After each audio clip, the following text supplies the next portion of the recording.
মানবাধিকার কমিশন খোলা হচ্ছে। আমরা বলবো, আপনি যদি মানবাধিকারের জন্য কাজ করেন তাহলে গাজায় মানবাধিকার কমিশন খুলেন। আপনি যদি মানবাধিকারের কাজ করেন তাহলে আপনি কাশ্মীরে যান। আপনি যদি মানবাধিকারের কাজ করতে হয় তাহলে আরাকানে যান। সেখানে দেখেন মুসলমানদের উৎখাত করে কিভাবে তার ভিটে মাটি গুড়িয়ে দিয়েছে। বাংলাদেশে কোনো মানবাধিকার লঙ্ঘন হচ্ছে না।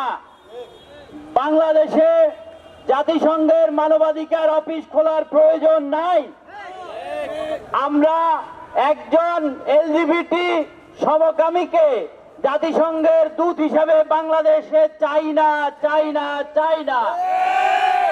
এই প্রস্তাব প্রত্যাখ্যান করতে হবে বাংলাদেশ সরকারকে অফিসিয়ালি।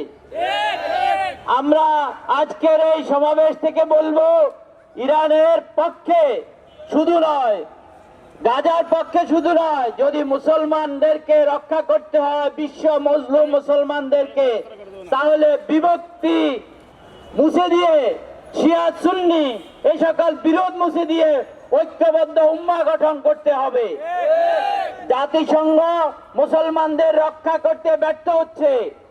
আমরা এখন পর্যন্ত জাতিসংঘের বিকল্প মুসলমানদের কোন বিশ্ব ফোরাম গঠন করতে পারিনি। তাই যদি আমরা মনে করি এই আরব লীগ, এই ওআইসি ব্যর্থ হওয়ার কারণে আমাদেরকে আরেকটি বিশ্ব মুসলিম উম্মার স্বার্থ রক্ষার জন্য, গাজার মতো বিশ্বের মুসলমান গণহত্যা থেকে রক্ষার জন্য আরেকটি বিশ্ব ফোরাম, মুসলিম ফোরাম গড়ে তুলতে হবে। বন্ধুগণ, হিরোশিমা এবং নাগাসাকির যে ভয়াবহ গণহত্যা, তা পৃথিবীর মানবতার ইতিহাসে জঘন্য গণহত্যা। অথচ তার চাইতে 6 গুণ বেশি শক্তিশালী ধ্বংসাত্মক বোমা নিক্ষেপ করা হয়েছে গাজায়। এটি হিরোশিমা এবং নাগাসাকির চাইতে বড় গণহত্যা চালানো হয়েছে।